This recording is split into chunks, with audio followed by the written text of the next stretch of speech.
right, welcome in to another edition of Arkansas Sports Now. We got a special edition for you because I think this is the first time on this show that we've had a guest. Yeah. And I'm excited about that. Justin Smith over there controlling the panel. Is that what we call Trying it? to. Controlling the panel, control panels. On the phone with me, though, I've got Coach Ryan Court of the Barton Lady Bears. And, well, you know, you don't have guests on for no reason. And last night, the state saw a record drop that had been for 46, 47 years. Oh, wow. As Demaya Wilson of Barton, in 3 quarters, by the way, broke the state scoring record, 72 points last night. Coach, have you ever seen anything like it? No. I had the privilege to coach against Austin Reeves for 4 years. Told everybody that would listen then that he was the best thing I've seen or coached against. And I coached against James Anderson when I was down at Emerson. And so with Demaya, she's special.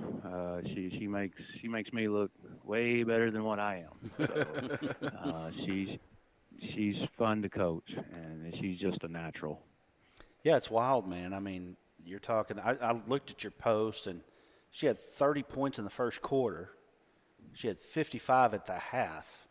That's nuts. And she's – yeah. And you sat her with what? It's like 2 minutes to go in the third, right? Yeah, she had 30 in the first quarter, and when she gets to hitting those step backs from 30 foot and things like that, you just let her go. And with her, she's really bought into since Christmas time. We dropped a game to Southside, and they just outplayed us, whooped us up and down the court. And the kids over here, just getting them to buy in and get in shape. That's the big thing. And for the last 3 weeks, they've done that. Even when it was ice on the roads, they were showing up and getting in the gym. And right now, they're getting fun to watch again. And it's kind of the same time last year they kicked it in. Right. And she's got in shape. She's playing hard, and that's kind of been the knock on her, and she knows that.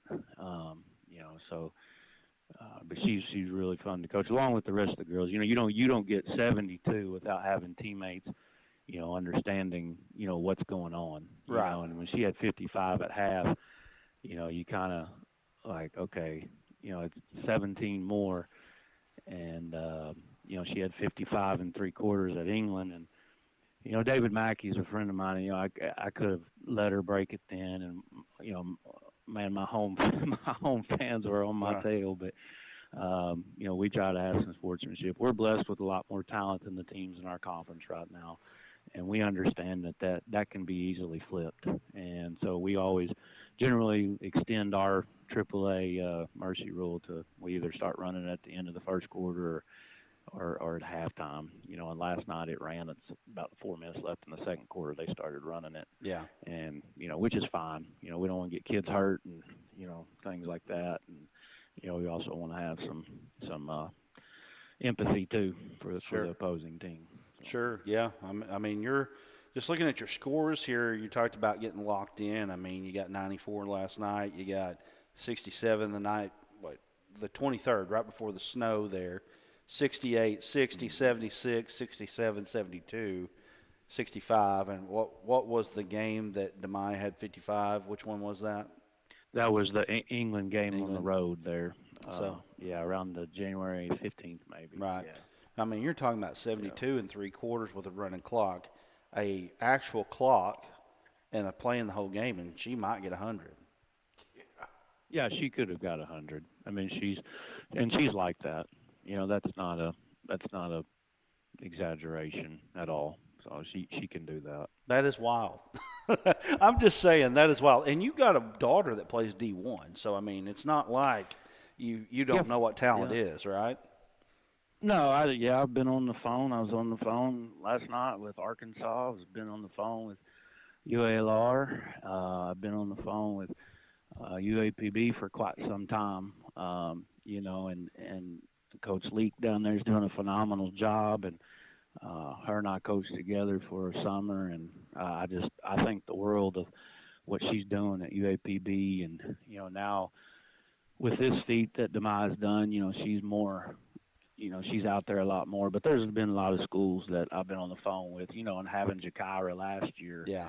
I've talked to so many D1s and so many JUCOs, and of course, like you said, Jaden played at Eastern Florida State one year at JUCO, which is, at that time with Coach MJ Baker.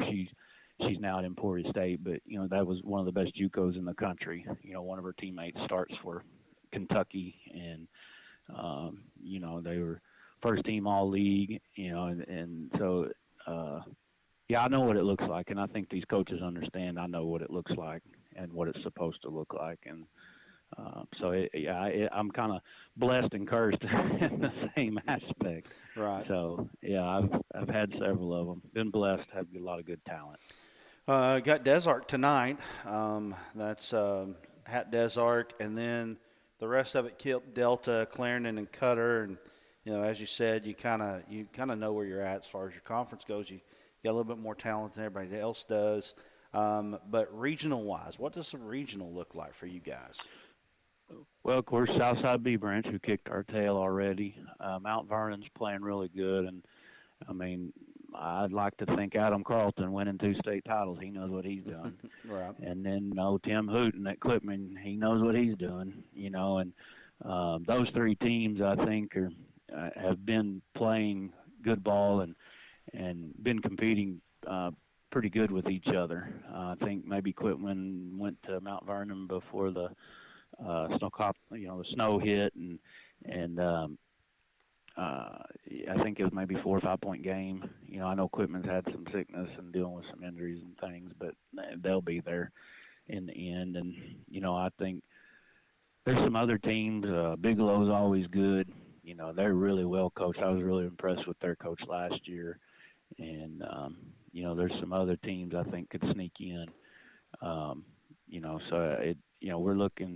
We're looking at finishing up our conference on Friday night and kind of getting out a little bit and going to Cutter, and they're playing really well this second semester. Coach Dunn's got them going. I coached against him when he was at Bradford, so I'm very familiar with him and his kids, and it's who we beat last year on Valentine's Day. Then we played them again in the state semis and got really lucky to beat them, and really thanks to Demai. I think we were down 12 with like 1:40 to go, and she hit 3 30-footers. Wow. And got the steal and hit Jakira underneath, and we're just real fortunate to beat them. So we had some good games scheduled that we lost. Greers Ferry Westside, who's really, really good. They can compete with anybody, no matter how many A's they have behind their name. And Acorn, which we lost, and Coach Ledbetter and I, we may get that game back. And then Forest City, which, they just now today went back to school, and we started at 10. We were supposed to play them on Monday. And, administration didn't want to do it. Yeah. Didn't want to take the risk. So, we'd love to play those games to kind of see where we are on a statewide level. But, Yeah. It kind of is what it is. Everybody's dealing with it. Yeah, looking at 2A, I get a chance to look at all the rankings every week, and man, I look at that top 7 in 2A right now and think, out of that group, I mean, you've got 7 teams that can win it, and you're included in that group. I can't say that for every class. I don't think. I think there's several classes you go through and you say, well, you've got this one right here that they're head and shoulders above the rest, and then you got 2 or 3 here that are head and shoulders above the rest. But you guys got 7, and I think you could throw them in a hat and you could say, of those 7, one of those is going to win, and that isn't including some of the teams that you talked about, like Mount Vernon and NOLA, some teams like that have won and have had success. And, I mean, as well as I do that you cannot predict the state tournament. Number one, you can't predict who's going to bring up a freshman that's going to absolutely turn it on its head. It happens with every year. It happens with every state tournament just about. You have one freshman that comes up and makes an absolute difference for a team that might be 500 coming into the regional tournament or whatever.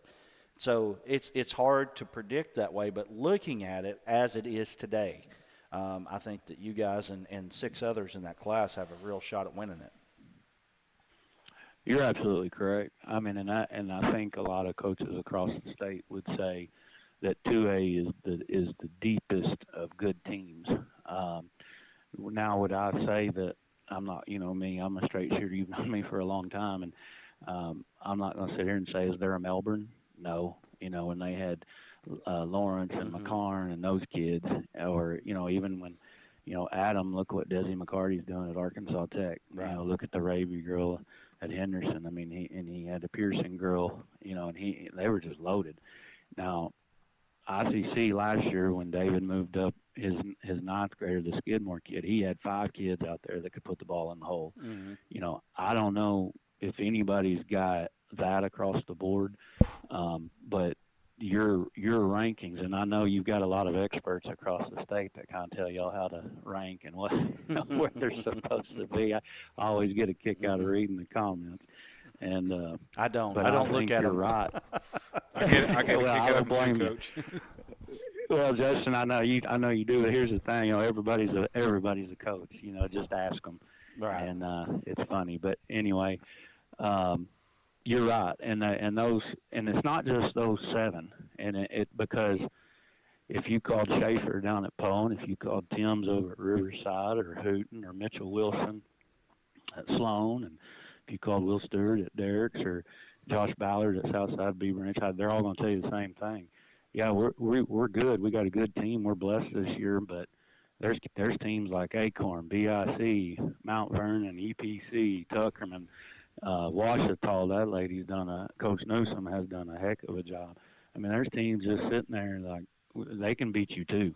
I mean, and then because the talent, across the board in 2A, I've got Demaya, and outside of Poe, and nobody else probably has one kid that good, but they may have a top 5 better than mine.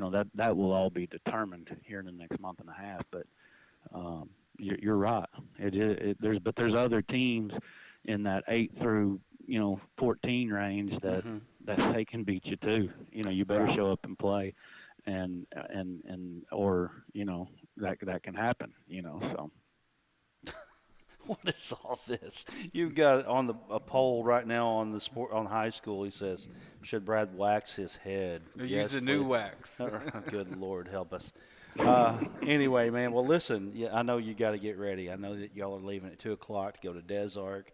So I appreciate you joining me here. And man, I mean, I don't know. Maybe you should let her score 100 one time. Yeah, let her get that Cheryl Davis number. Right. Or Cheryl Miller. I'm well. sorry, not Cheryl Davis. I think all the coaches in the league would agree that she could. Yeah. And she could do it probably night in, night out. And so we try to show a little sportsmanship and things. Sure. But if I just let her stay in there, she could do it.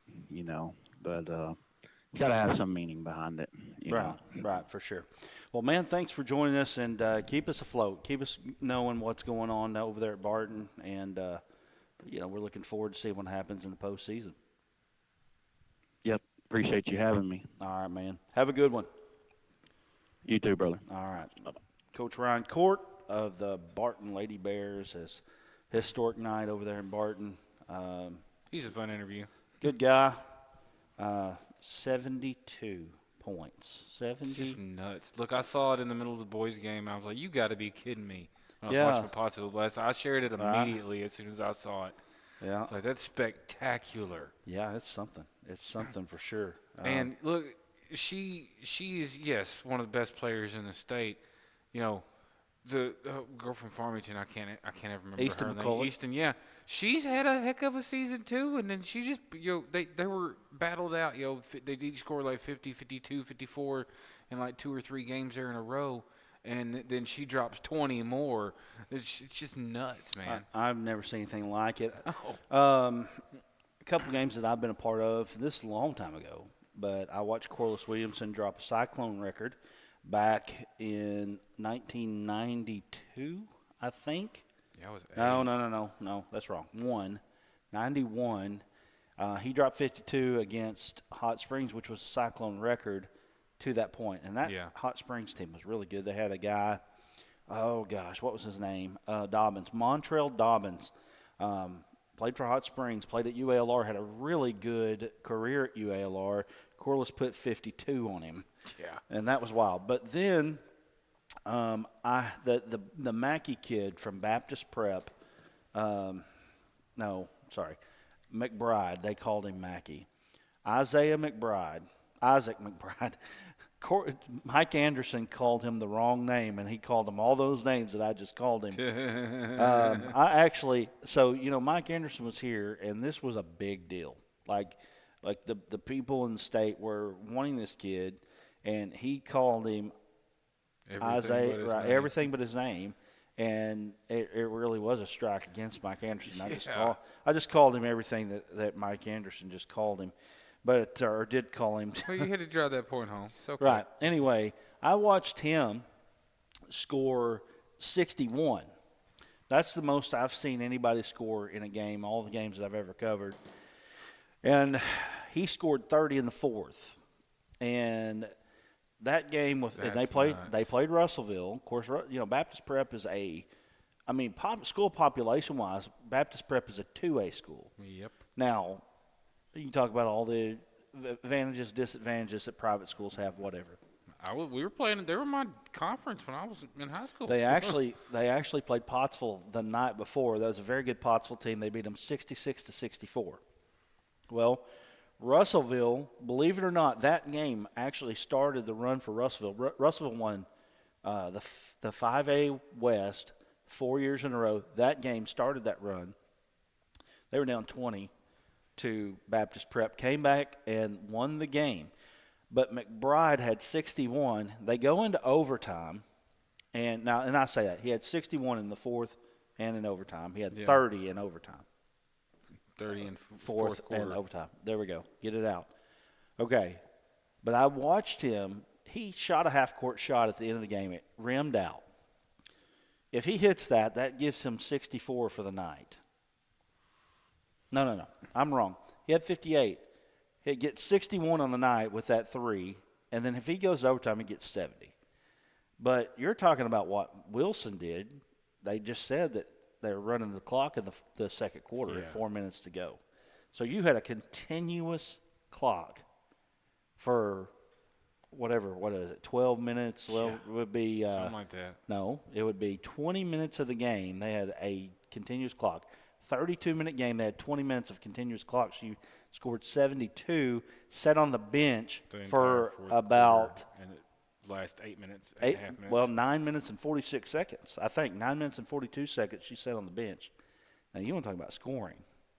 That's it's nuts. I would say that is probably it's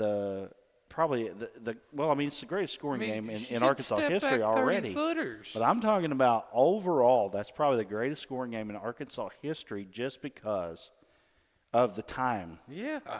You can't be more efficient than that. No. Anyway. How many what's her percentage in a game like that? I don't know. Look up Kobe's percentage when he scored 71. Jesus. And that's more time. Or 81, not 71, excuse me. That's nuts. I don't care what level you are. That's actually what 72 points in that time is insane. I told my daughter because my daughter's just now getting into basketball, and I told my daughter that we had a girl that scored 72 points last night, and then we got to talking about Kobe. Kobe had 2 games a year that he scored 81 where he sat on the bench after scoring 60 through 3 quarters. Yeah. And he literally just told Phil, take him out, I'm out. And then he scored 81 in the game against the Raptors there, which is the second highest scoring game in NBA history. But I've never heard of anything close to that. And I know that you're talking about NBA versus 2A girls high school ball, but at the same time, you're just the time constraints of it. It's really amazing. You still got to hit them shots, and she hit every stinking one. Step back 30-footers is insane. Yeah. For anybody. I don't care how old you are. That's some Steph Curry stuff. And coach can probably tell me how many times, and I don't know if he's still watching or not, how many times she's dropped 50. I mean, we know that she's dropped 50 at least twice, and then last night would have been her third 50-point game of her career. Carson Ward tuning in. Hey, buddy.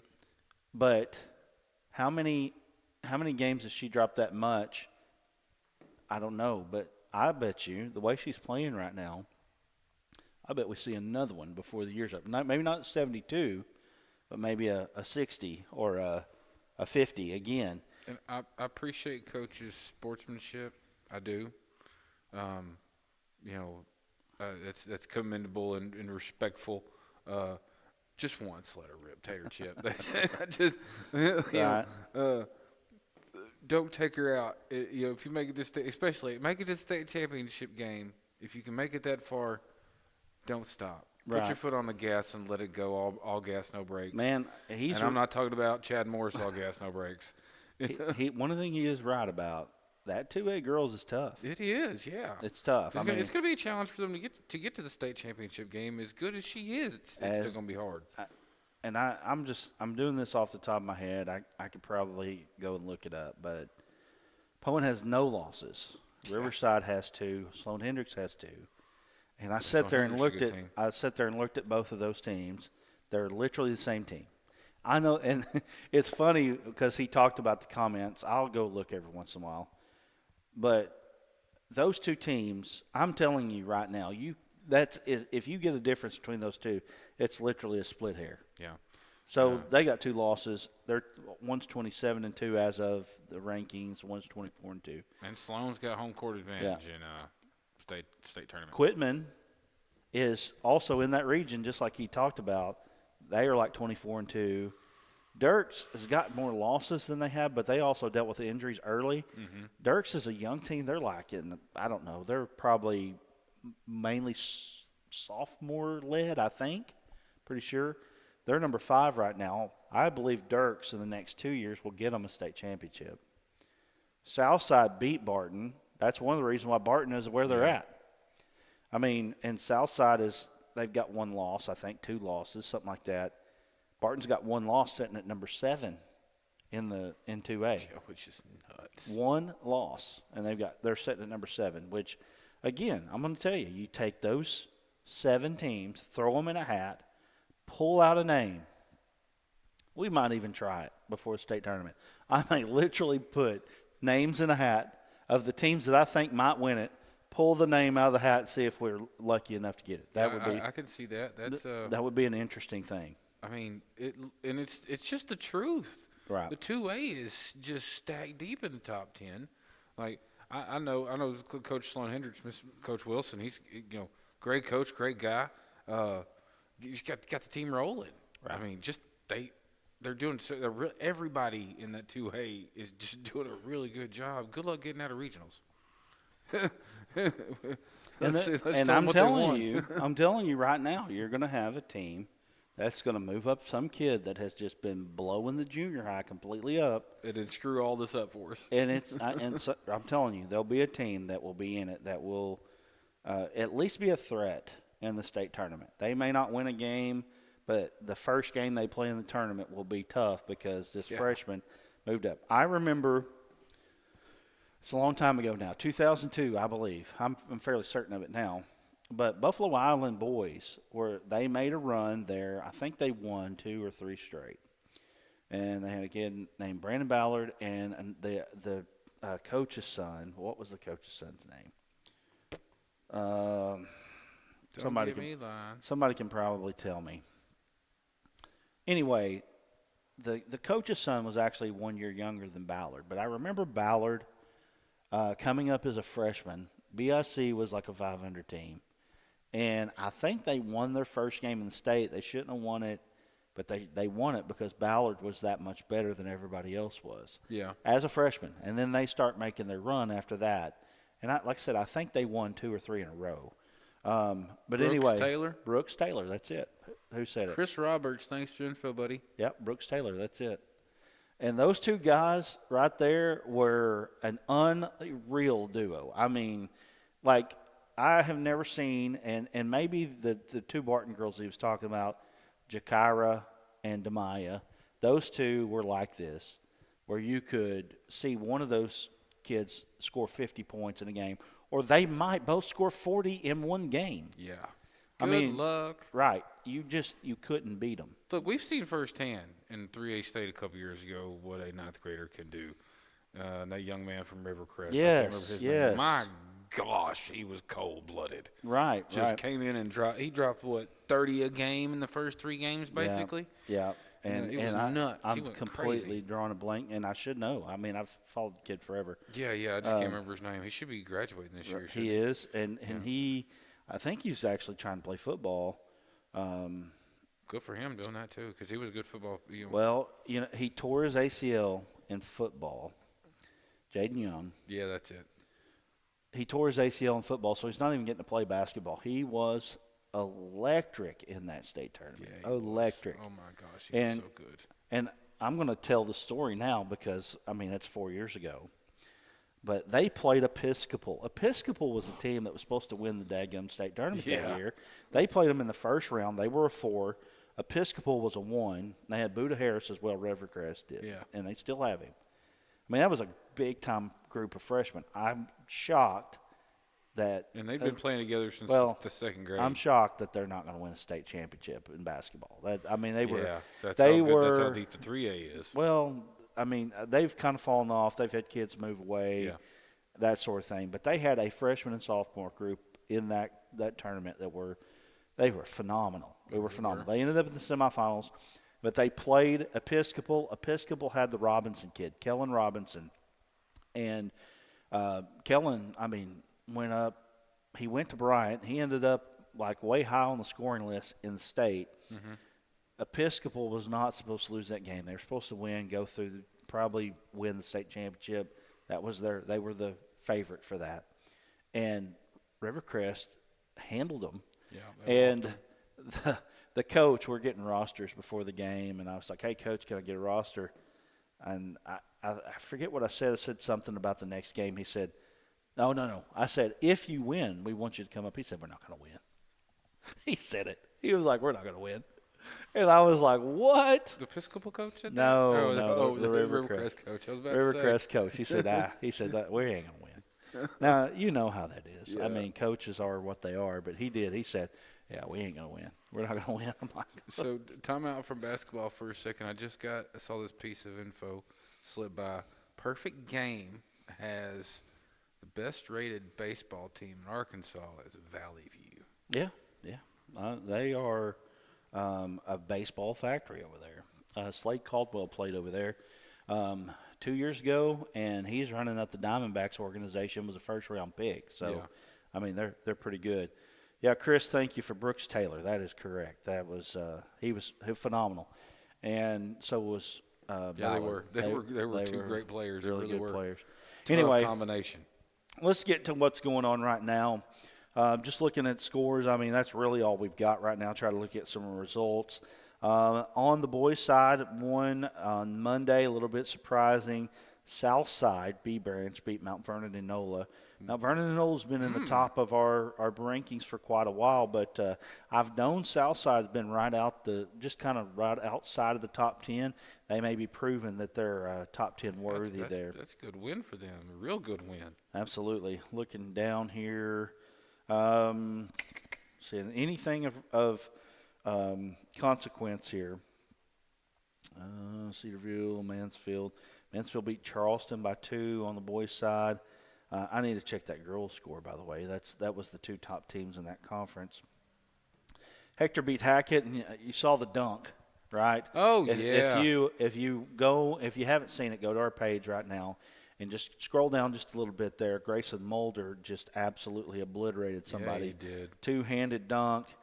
Hector, man. Baseline drive, two-handed. Like he took him to the rim. About 3 steps is all he had. Yeah, well, that's long steps. He's 6'6", 6'7". It was soft spot at least where he was at when he got that ball. Man, I'm going to tell you right now, heck of a play. You cannot count out Hector, and I know they're number 1, But I can tell you there are people saying, they're not really number one. Watch I'm them telling you, play. they're good. Run. They get out and run. Yeah. All of them.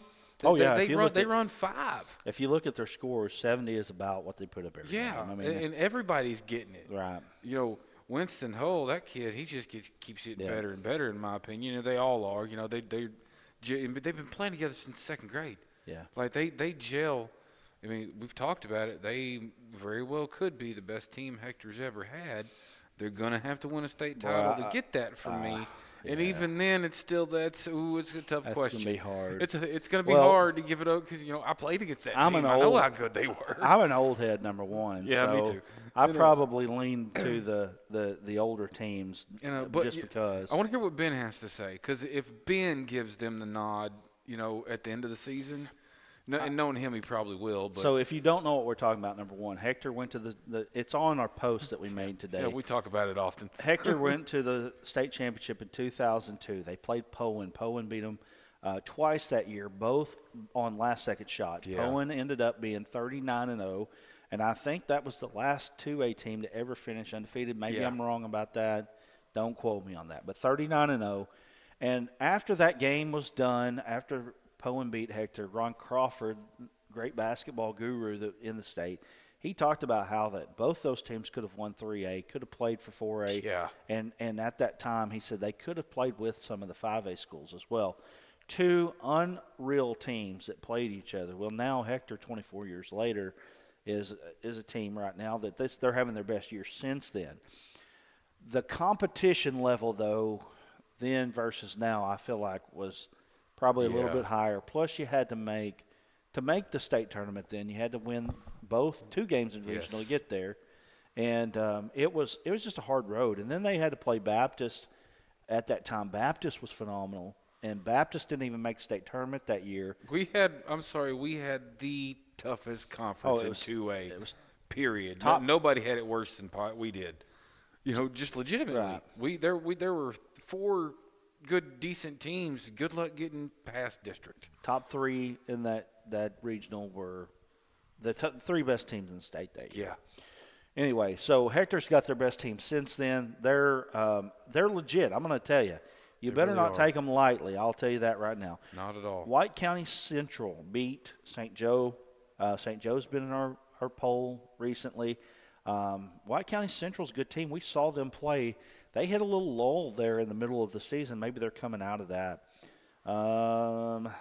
This is Got- Tuesday night boys, or is it Monday night boys action? There's a lot of boys action right now. We got Because, another one. Blevins beat Nevada 90-87. Yep. And Xavier Basil, I hope I said Bazell. Bazell, sorry, don't want to butcher it. Dropped his 2,000 points last night. Good for him. Congratulations, young man. Yeah, Junction City beat Poen and the boys. Poen is a 4 seed in that conference right now, and Which is nuts. They're always pretty good. Well, Poen's good. They're a good Yeah. team. I think Basketball and baseball, they fif- breed it four- out there. 14, 15, and 4, and they're the 4 seed in that conference right now. Just trying to look at games of consequence. Anything that I see here on Monday. This is just boys that we're looking at right now. I think that's it for right now on the boys. On Monday, I'm going to go over here to the girls and take a look at them, see what I can find out on the girls' side. I know my boys and girls took care of business last night. Yeah, you were at Clarksville. I tell you what, I never thought I would see Clarksville be like they are, and I know that the boys, they've got a junior high group that's coming up, so it won't be forever. But I don't think Clarksville's won a game this They year. have not. It's been struggle bus for them. Yeah. They did score 30 points on Pottsville last night, but they only had like 7 the whole first half. Right. Pottsville they had in subs most of the second half of the game, and didn't let them score. They still had to make the shots, made some threes, showed some improvement. But over the last time Pottsville played them, they've just been struggling this year. Mansfield girls beat Charleston at home 52-47. So that's again the top 2 teams in that conference there. Man, it looks like all the games for the girls right now have kind of went according to plan. Looks like no real upset that I can see. That top 10 loss, at least on Monday. We're going to look at Tuesday here in a minute for both boys and girls. Mount Vernon and Nola beat Southside on the girls' side there. 51-47. Southside is a top 10 team for us. And Mount Vernon and Nola was outside that top 10. So that's a good win there. And by the way, I log all of the results, all of it. I go through. I have a sheet that I go through and log all the results. So I will definitely be logging these results.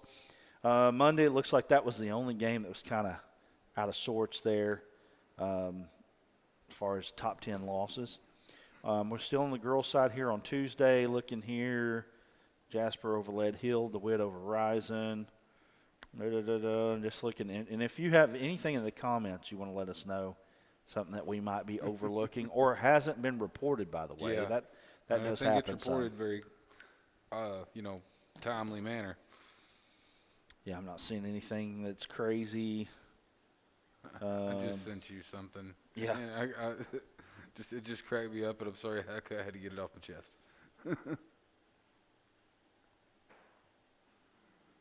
Oh, dear God.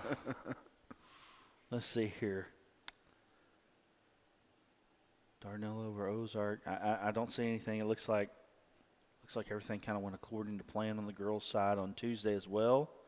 Nashville beat the Queen by 30. Gosh, they're so good. Yeah, Nashville is so good. Valley View over Marion. Mansfield over Lamar. Nothing.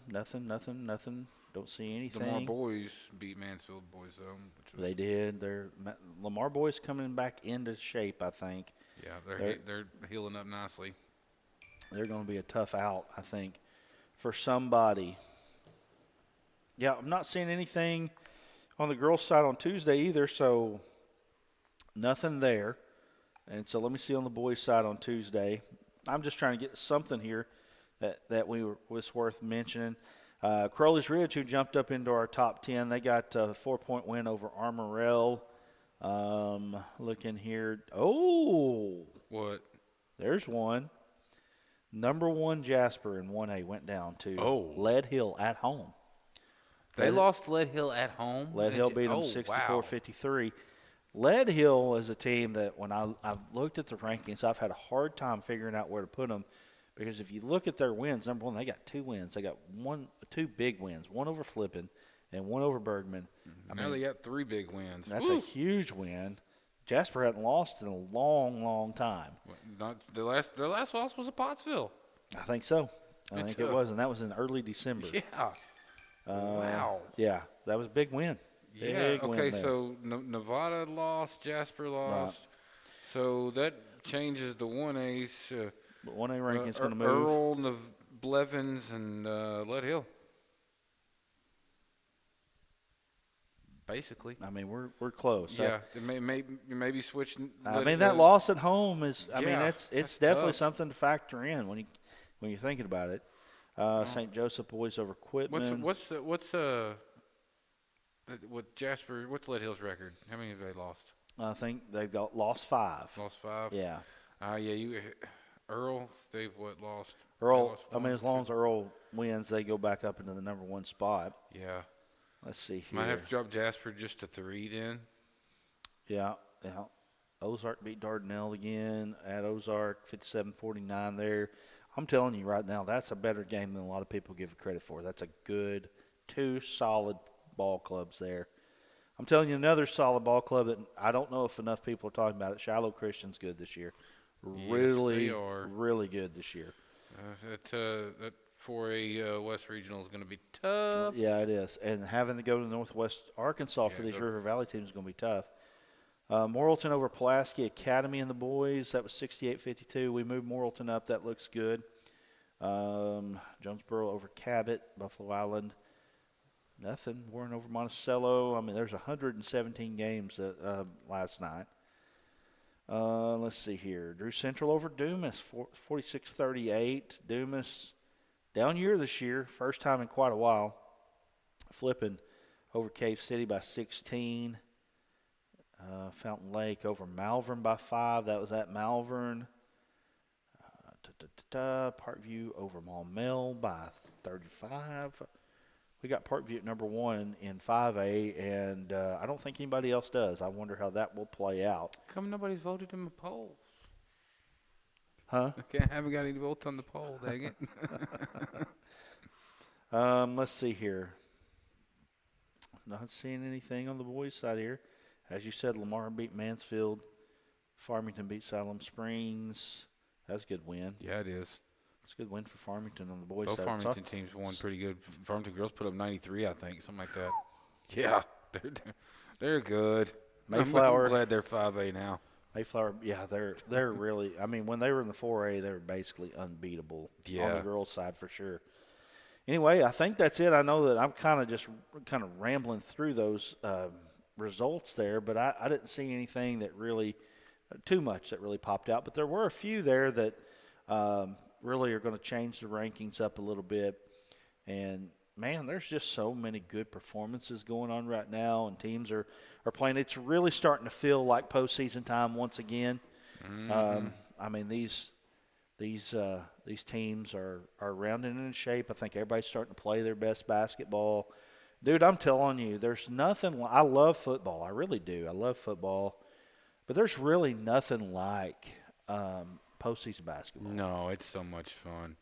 And look, yeah, you get upsets in football. We do. We saw quite a few this past year. But on the whole, the craziness is basketball. I mean, Right. They call it March Madness for a reason.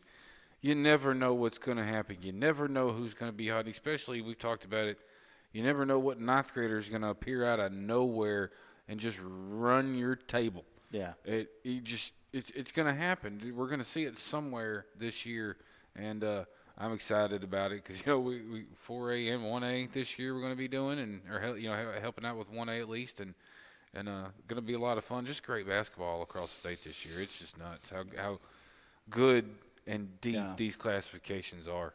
Yeah, absolutely. 1A boys is very deep. Yeah. 1A boys is going to be a good tournament. 4A boys is always a good tournament. I'm number one. I Yes. love going to Morrilton Yeah, and it's calling always fun. ball there. It's fun. It's a lot of fun. So, man, there's just a lot of good things happening on ASN right now, and man, we hope that you'll join us and be a part of it. I'm rambling right now, so I guess we're going to go because I don't need to ramble too much, but. There just isn't a whole lot to talk about right now, but man, congratulations to Demaya Wilson there at Barton. it's I mean, pretty awesome. that's unreal. State record broken, and I like the guest portion of that. Maybe we can get a few more guests on, kind of talk about stuff. I talked to Mark Buffalo. Frank Gaiman, Yeah. saying big game, Blevins at Lafayette County Friday night. Yeah, you're Yeah. right about that. It's a big game. Yeah, that's It's right. that's just one of these tough. Taylor's 17-5. We don't even have them in the top 10, and it's just because that their district and region is so stinking tough. Oh, yeah. Good luck getting out. Like the girls got a pretty good shot, but the boys, as good as they are, they got a hard road to hoe just to get out of their regional. Just looking at the region, if you just take the top 3 teams in each conference, you got Nevada, Blevins, and Kirby in the 7, and then you got Bearden, Lafayette County, and Taylor in the 8. And, I mean, Nevada and Blevins played 90-87 last night. That's a high-level ball game. Yeah, that's a very high-level ball game. It's a high-level. And that's in regulation. Right. That wasn't OT. Right. It's Exactly. That's nuts numbers. Right. So, anyway, but, yeah, we appreciate you joining us here again, and we'll fire this thing back up on Friday and talk a little bit more about what's going on. And, heck, if somebody else drops a 50 burger, maybe we'll talk to them, maybe get a coach on here, whatever. But anyway, we appreciate you joining us, and looking forward to talking with you again. I guess that's it. I guess that's all we got. So See you, folks. we're out.